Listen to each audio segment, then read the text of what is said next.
My sister switched my heart medication as a joke. When I collapsed, my parents begged me to keep quiet. But when the toxicology report came back, the doctor's face turned white. What they found in my system wasn't just a prank, it was attempted murder. But my name is Sarah, and this is about how my sister Madison nearly killed me, how my parents tried to cover it up, and how karma served the most brutal justice I've ever witnessed. To understand the full scope of what happened, you need to know about my family dynamic. I'm 24, the older sister by 2 years, and I've lived with a congenital heart condition called hypertrophic cardiomyopathy since birth. It's not a death sentence, but it requires daily medication and careful monitoring. My younger sister Madison has always been what you'd call the golden child, prettier, more outgoing, and somehow always managed to make my parents believe she could do no wrong. Madison works as a pharmacy technician at a CVS downtown, a job she got right after barely graduating high school. She's always been jealous of the attention my medical condition brings me, constantly making snide comments about how I milk it for sympathy. She'd roll her eyes whenever I took my medication, metoprolol, twice daily without fail. She called me pill popper Sarah behind my back, thinking I couldn't hear her. The setup for what happened began 3 months ago when Madison started dating Travis, a guy she met at some bar. Travis was trouble from day one, covered in tattoos, unemployed, and always asking Madison for money. My parents, Robert and Linda, surprisingly loved him. They thought he was edgy and interesting, unlike my boyfriend Jake, who they considered boring because he's an accountant. Madison had been acting strange for weeks before the incident. She'd hover around when I took my medication, asking weird questions about what would happen if I missed doses or took the wrong pills. I thought she was just being her usual nosy self. I had no idea she was planning something that would literally stop my heart. The day it happened was a Tuesday in March. I was getting ready for work at the marketing firm where I'm a project coordinator when I took my morning dose of metoprolol. The pills looked exactly the same as always, small, white, round tablets. I thought nothing of it and headed to work. About 2 hours into my workday, I started feeling off. My heart began racing uncontrollably, and I felt dizzy and nauseous. I initially thought it might be stress from a big presentation I had that afternoon, but within minutes, I was sweating profusely and could barely catch my breath. My coworker Jenny noticed something was wrong when I slumped over my desk. "Sarah, you look terrible. Are you okay?" she asked, rushing over to me. "I can't breathe properly," I gasped. "Something's wrong with my heart." The next thing I remember is waking up in an ambulance with paramedics working frantically over me. One of them was saying something about my heart rate being dangerously high and my blood pressure crashing. I must have lost consciousness at work. At the hospital, Dr. Martinez, my cardiologist who'd been treating me for years, looked genuinely puzzled. "Sarah, your symptoms don't match what I'd expect from your condition, even during a severe episode. I'm ordering a full toxicology screen along with your usual cardiac tests." My parents arrived within the hour, Madison trailing behind them with crocodile tears streaming down her face. "Oh my God, Sarah. I was so scared when Mom called." She wailed, throwing her arms around me in what everyone else probably saw as sisterly concern. But I felt her whisper in my ear, "Don't you dare say anything about your pills." That's when it hit me. Madison had done something to my medication. Dr. Martinez came back with preliminary results that made him frown deeply. "Sarah, I need to ask you something important.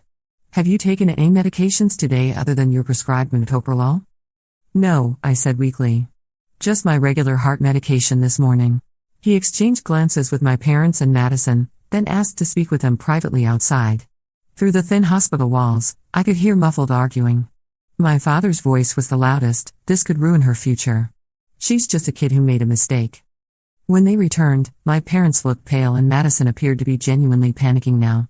Dr. Martinez sat down beside my bed with a grave expression.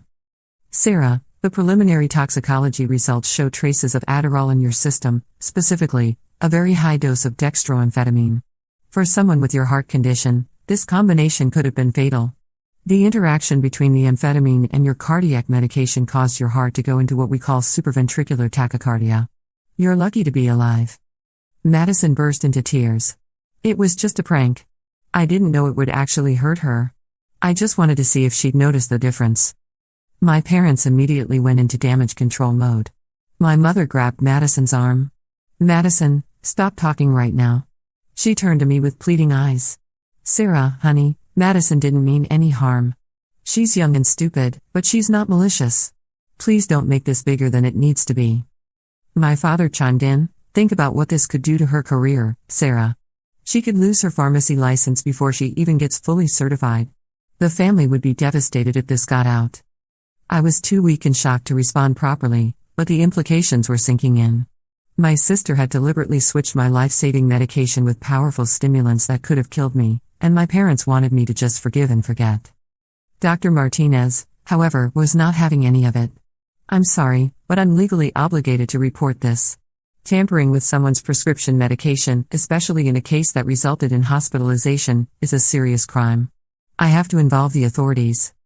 My parents spent the next 3 days begging me not to press charges. Madison cried constantly, insisting it was just a stupid prank and that she never intended to actually hurt me. She claimed she'd gotten the Adderall from a friend and just wanted to see if I'd get hyper like people do in college.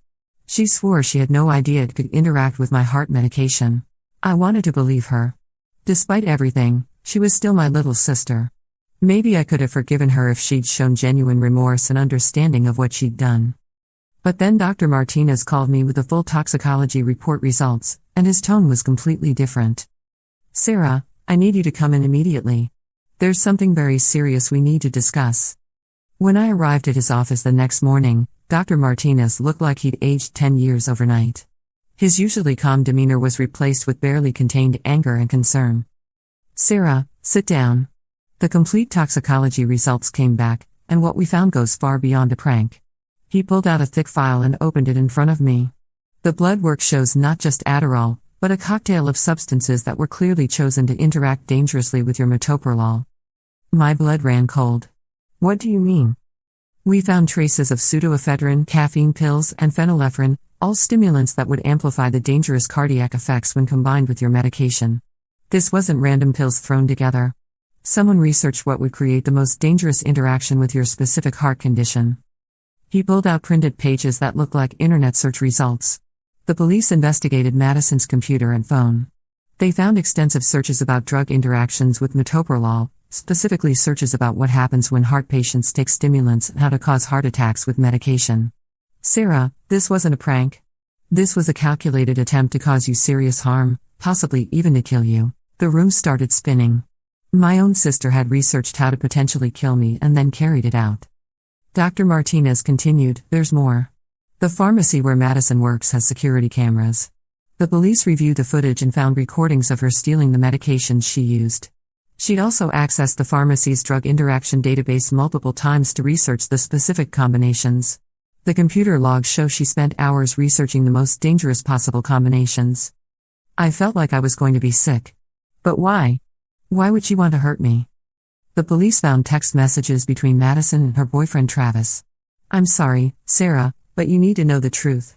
He slid another document across the desk. "They were planning to collect on a life insurance policy your parents took out on you when you were diagnosed with your heart condition. Madison was listed as a beneficiary." The pieces fell into place with horrifying clarity. Madison and Travis had planned this whole thing as a way to get money. My sister had literally tried to murder me for an insurance payout. When the police arrested Madison at work 2 days later, the entire plan unraveled. Travis immediately flipped and provided evidence of their scheme, including recordings of Madison talking about how easy it would be to make my death look like an accident related to my heart condition. My parents were devastated, but their reaction made everything worse. Instead of being horrified that one daughter had tried to kill the other, they were more concerned about the family's reputation and Madison's future. "Sarah, she's going to prison," my mother sobbed. "Your own sister is going to prison because you couldn't just forgive her mistake." Mistake? I couldn't believe what I was hearing. "Mom, she tried to murder me for insurance money." My father stepped in with his usual logic, "Even if that's true, she's still family. Families protect each other.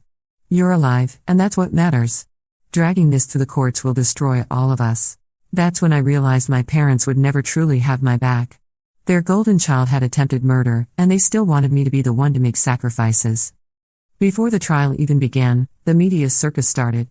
Our small town of Millbrook had never seen anything like this, a pharmacy technician trying to murder her own sister for insurance money.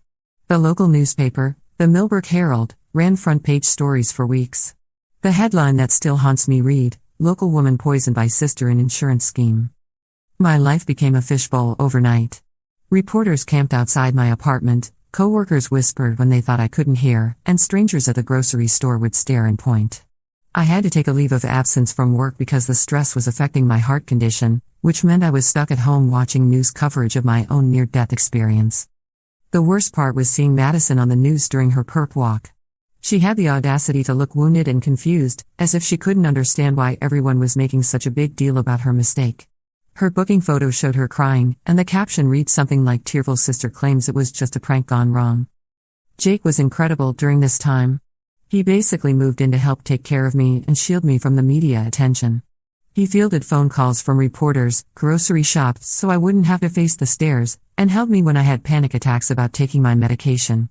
Even though the pills were now coming directly from the pharmacy in blister packs that couldn't be tampered with, I still had anxiety every time I had to swallow them. My parents, meanwhile, hired the most expensive defense attorney they could find, a slick guy named Richard Blackwood from the state capitol who specialized in high-profile criminal cases. They took out a second mortgage on their house to pay his retainer fee. This attorney immediately began a media campaign to paint Madison as a troubled young woman who'd made a terrible mistake, not a calculated attempted murderer. I remember seeing my mother on the local news, pleading Madison's case. Madison is a good girl who made a horrible error in judgment. She's not a monster. She's always loved her sister, and this was just a prank that went terribly wrong. We're asking the community to show compassion for our family during this difficult time. Watching my own mother minimize my near-death experience as a prank gone wrong while I was still recovering from the trauma felt like being stabbed all over again. The preliminary hearings were brutal. I had to testify about what happened, reliving every moment of that terrifying day when my heart nearly stopped. Madison's attorney, Blackwood, tried to paint me as vindictive and unforgiving, suggesting that I was exaggerating the severity of what happened because I was jealous of Madison's relationship with our parents. "Isn't it true, Miss Patterson, that you've always resented your sister for being more popular and outgoing than you?" he asked during cross-examination. "No," I replied firmly. "I've never resented Madison for her personality. I resented that she tried to kill me." Blackwood pressed on, "But you admit there's been sibling rivalry between you two?"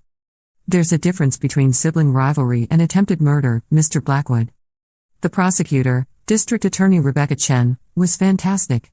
She was a tough woman in her 40s who'd built her career on complex criminal cases. During our preparation meetings, she explained the strategy. "Madison's team is going to try to make this about family dysfunction and sibling rivalry," DA Chen told me. "They want the jury to see this as a family squabble that got out of hand, not a premeditated murder attempt. We need to stay focused on the evidence, the research, the planning, the theft of medications, and the clear intent to cause you serious harm." As we dug deeper into Madison's activities leading up to the incident, more disturbing details emerged. The police had obtained warrants for her social media accounts, and what they found was chilling.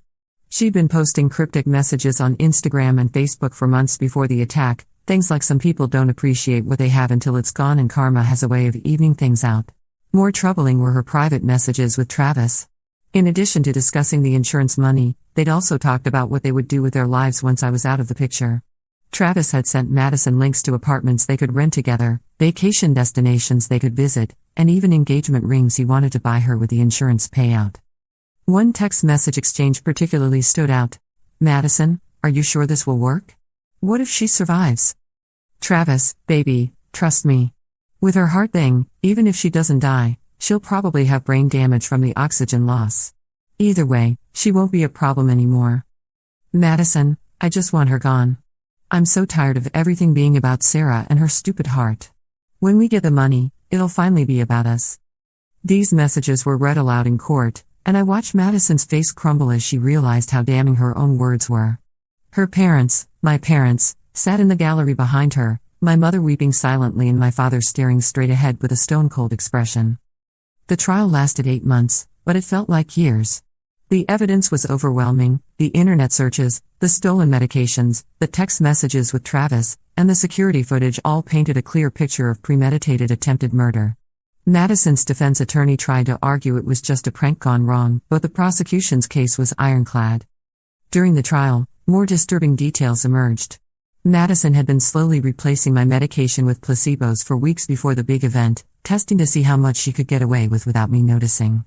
The Adderall incident was supposed to be the final act that would either kill me or leave me brain damage from oxygen deprivation. The pharmacy's internal investigation revealed that Madison had been stealing medications for months, not just for this incident but for various schemes.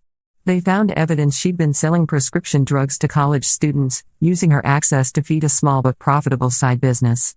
The attempted murder was just the culmination of a pattern of criminal behavior that had been escalating for over a year. Dr. Martinez testified as an expert witness about the specific effects of the drug combination Madison had used. His testimony was devastating for the defense. The combination of medications found in Miss Patterson's system was not random, he explained to the jury. Each drug was specifically chosen to amplify the other's effects on someone with hypertrophic cardiomyopathy. This level of pharmacological knowledge required research and planning. Someone simply grabbing random pills from a medicine cabinet could not have achieved this precise and dangerous combination. When asked about the potential outcomes, Dr. Martinez was blunt: if Miss Patterson had taken even one more pill, or if she had been alone when the cardiac event occurred, she would have died. The combination was designed to cause maximum cardiac stress while maintaining plausible deniability. It would have looked like a tragic accident related to her pre-existing condition. The most damaging testimony came from Madison's former co-worker at the pharmacy, Angela Rodriguez. Angela testified that Madison had asked her multiple questions about drug interactions and had specifically inquired about what medications would be dangerous for heart patients. Madison asked me what would happen if someone with a heart condition accidentally took the wrong medication, Angela testified. She said she was asking for a friend whose sister had heart problems. I thought she was just being curious about pharmacy work, so I explained about contraindications and dangerous drug interactions. I had no idea she was planning to use that information to hurt someone. Angela also revealed that Madison had asked her to cover shifts specifically on days when certain medications were being delivered to the pharmacy. This allowed Madison to steal the drugs she needed without being detected by the automated inventory system. The testimony that broke my heart the most came from our family friend, Mrs. Henderson, who had known Madison and me since we were children. She testified about conversations she'd had with Madison over the years about feeling overshadowed by my medical condition. Madison told me she felt like Sarah got all the attention because of her heart problems, Mrs. Henderson testified tearfully. She said she felt invisible in her own family. I told her that wasn't true, that her parents loved both girls equally, but she seemed convinced that Sarah's medical needs made her the favorite child. Mrs. Henderson continued, I never imagined those feelings of jealousy would lead to something like this. Madison was always a sweet girl, but she had a mean streak when she felt wronged. I should have said something to their parents, but I thought it was normal sibling rivalry. Travis's testimony was particularly revealing about their relationship dynamic and how the murder plot developed. He admitted that he had initially suggested the insurance scheme after learning about my heart condition during a family dinner.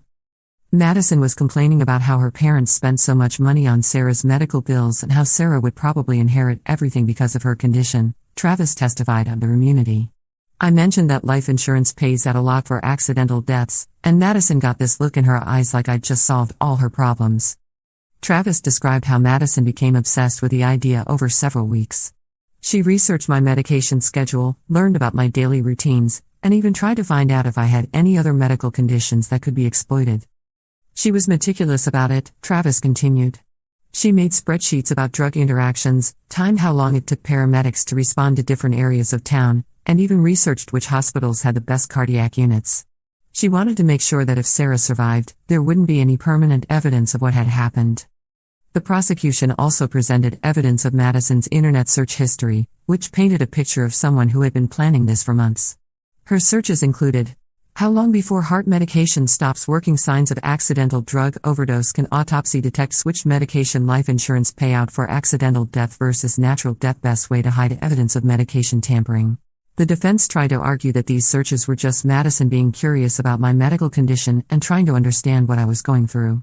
But the specific and systematic nature of the searches, combined with the timeline that coincided with her stealing medications from work, made it clear this was research for criminal activity. During her testimony, Madison finally took the stand in her own defense. This was against her attorney's advice, but she insisted she needed to tell her side of the story. What she said during 3 days of testimony only made things worse for her case. Madison claimed that she had initially only intended to make me sick, not kill me. She said she thought if I had a minor cardiac episode, our parents would finally see how fragile I was and would stop expecting so much from me in terms of family responsibilities and achievements. I just wanted Sarah to understand what it felt like to not be perfect for once, Madison testified. She'd always got praised for being strong and handling her condition so well. I thought if she had a little scare, maybe Mom and Dad would baby her for a while and I could get some attention too. But under cross-examination from DHN, Madison's story fell apart completely. Miss Patterson, if you only intended to make your sister a little sick, why did you research fatal drug combinations? DHN asked. I wanted to make sure I didn't accidentally give her something that would actually hurt her, Madison replied weakly. But your internet search history shows you researching lethal doses of heart medication and how to cause heart attack in young person. How does that align with your claim that you only wanted to make her a little sick? Madison broke down crying on the stand. I don't know. I was confused and angry and Travis kept pushing me to think bigger. I didn't really want to kill her. Miss Patterson, you sent a text message to Travis saying, and I quote, "Once Sarah's gone, we'll have everything we ever wanted." How do you explain that? Madison's composure completely cracked. I was just fantasizing. I didn't mean it literally. The jury deliberated for less than 4 hours. When they returned with guilty verdicts on all counts, attempted murder in the first degree, theft, and conspiracy, Madison collapsed in her chair. My parents rushed to comfort her while I sat in the victims section, finally feeling like justice might actually be served. Travis testified that Madison had said she was tired of Sarah getting all the attention and money from Mom and Dad because of her stupid heart thing. She felt entitled to the insurance money and saw my medical condition as an opportunity rather than something deserving of sympathy. Madison was ultimately convicted of attempted murder in the first degree and sentenced to 15 years in prison. Travis received 7 years as an accessory. The judge called it one of the most callous and premeditated attempts at fratricide he'd ever seen. But here's where the story takes an interesting turn, because karma had its own plans for my family. The sentencing phase was where things got really ugly between me and my parents. During victim impact statements, I spoke about how the attempted murder had affected every aspect of my life, my health, my ability to trust people, my career, and my relationships. I talked about the panic attacks I now had when taking medication, the therapy I needed to process the trauma, and the way I now looked at every pill bottle with suspicion and fear. My parents, however, chose to use their opportunity to speak at sentencing to plead for leniency for Madison. My mother stood up and addressed the judge directly. "Your Honor, Madison is not the monster the prosecutor has painted her to be. She's a troubled young woman who made a terrible mistake. She was influenced by a manipulative boyfriend and was dealing with untreated mental health issues. She's already lost everything, her job, her freedom, her reputation. Please don't take away her entire future for one moment of poor judgment." I couldn't believe what I was hearing. Even at sentencing, after months of evidence showing that Madison had planned to murder me, my own mother was still minimizing what had happened and asking for mercy for my attempted killer. My father followed with his own plea, "Judge, our family has been torn apart by this tragedy. We've already lost one daughter to prison. Please don't make her sentence so long that we lose her forever. Madison has learned her lesson, and with proper treatment and supervision, she can become a productive member of society again." When the judge asked if I wanted to respond to my parents' statements, I stood up and spoke directly to them, not the court. "Mom, Dad, I am your daughter too. I am the one who almost died. I am the one who now lives in fear every single day. But throughout this entire process, you have shown more concern for Madison's future than for my life. You have never once asked me how I'm healing from this trauma. You have never once expressed gratitude that I survived your other daughter's murder attempt. Instead, you spent every conversation trying to convince me to minimize what happened and protect Madison from consequences." I turned to address Madison directly. "Madison, I don't forgive you. I don't wish you well. I don't hope you find peace or redemption. You researched how to kill me, planned my murder for months, and carried it out. The only reason I'm alive is luck and good medical care. You deserve every single day of whatever sentence this judge gives you." The judge, the Honorable Patricia Williams, was clearly moved by the evidence and the victim impact statements. When she handed down Madison's sentence, her words were scathing. "Miss Patterson, this court has seen many cases of sibling rivalry, family disputes, and even domestic violence between family members. But rarely have I seen such calculated, cold-blooded planning to murder a family member for financial gain. Your actions were not a moment of passion or poor judgment. They were the result of months of planning, research, and deliberate steps to end your sister's life." Judge Williams continued, "The evidence shows that you researched the most effective ways to cause your sister's death while making it appear accidental. You stole medications from your workplace, violated your professional responsibilities, and manipulated family dynamics to position yourself as the grieving sister who would benefit from your victim's death. This represents a level of premeditation and callousness that demands the fullest extent of the law. Madison was ultimately convicted of attempted murder in the first degree and sentenced to 15 years in prison. Travis received 7 years as an accessory.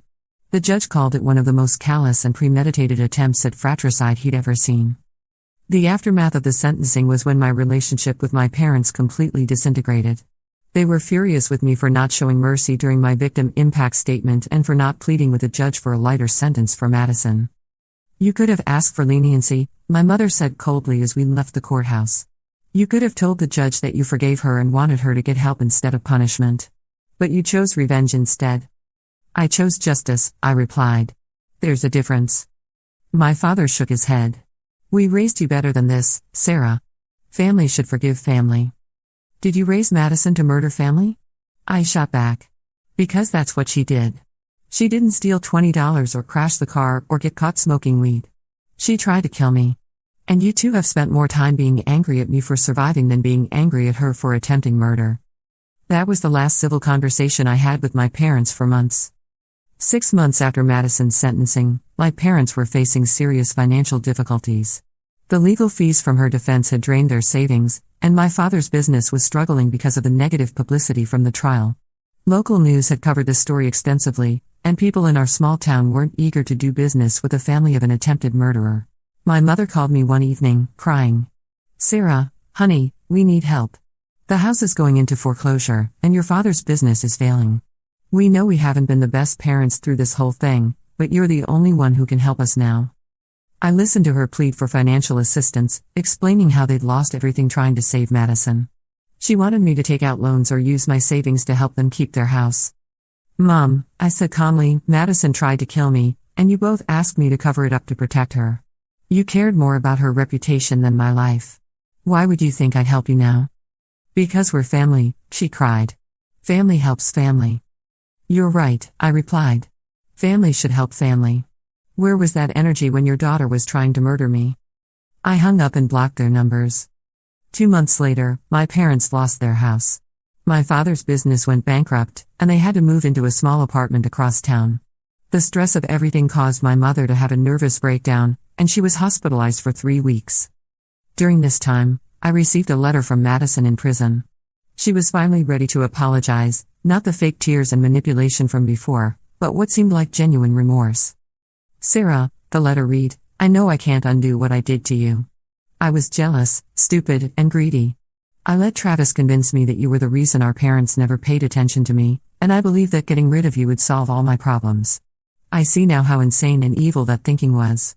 I don't expect forgiveness, and I don't deserve it. I just want you to know that I understand now how much I hurt you, and I'm genuinely sorry.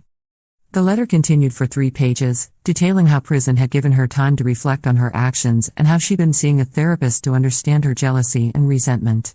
She didn't ask for anything from me, no visits, no money for commissary, nothing. It was just an apology. I wrote her back once. I told her that while I appreciated her apology, forgiveness wasn't something I was ready to consider. I explained how her actions had destroyed not just our relationship, but my relationship with our parents and my ability to trust people in general. I let her know that I hoped she would use her time in prison to become a better person, but that I wouldn't be part of that journey. A year after the trial ended, I received an unexpected call from a lawyer. Apparently, my parents had listed me as the beneficiary on their life insurance policies years ago and had never changed it. My father had suffered a massive heart attack, the irony wasn't lost on me, and my mother had died in a car accident just 2 months later. I inherited everything they had left, which admittedly wasn't much after all the legal fees and financial troubles. But it included the life insurance policies that totaled nearly $400,000. The lawyer also informed me that Madison would be eligible for parole in 8 years with good behavior, but that she'd signed legal documents renouncing any claim to the inheritance or any future family assets. She'd also written a formal letter to be given to me upon our parents' deaths. In that letter, Madison wrote, Sarah, I know that our parents' deaths must be devastating for you, and I'm sorry you're dealing with this alone. I also know that the money you're inheriting is money that I tried to steal from you through murder. I want you to know that I sign away any rights to it freely and without resentment. I hope you use it to build a good life for yourself, far away from the pain that our family caused you. You deserve better parents and a better sister than what you got. Today, 3 years after the trial, I've rebuilt my life completely. I moved across the country to Seattle, used part of the inheritance to buy a small house, and started my own marketing consulting business. Jake and I are engaged now, and he's been incredibly supportive through everything. I still take my heart medication every day, but now I have a locked medication box that only I have the combination to. I've had to work through a lot of trust issues with a therapist, but I'm getting better. Madison has 7 more years on her sentence. I've heard through mutual acquaintances that she's been a model prisoner, earned her GED, and is working toward a college degree through a prison program.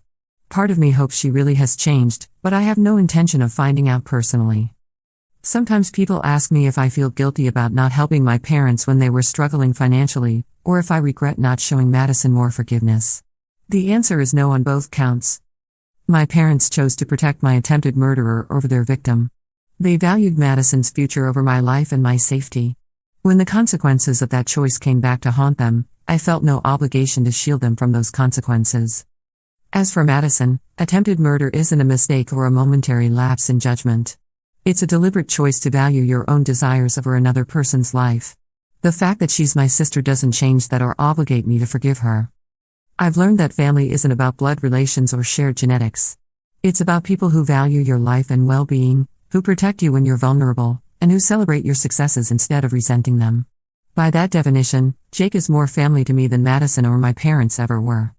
The most twisted part of this whole experience is that Madison got exactly what she claimed to want, all of my parents' attention and resources. They spent their savings, their health, and ultimately their lives dealing with the consequences of her actions. She just had to destroy her own life and nearly end mine to get it.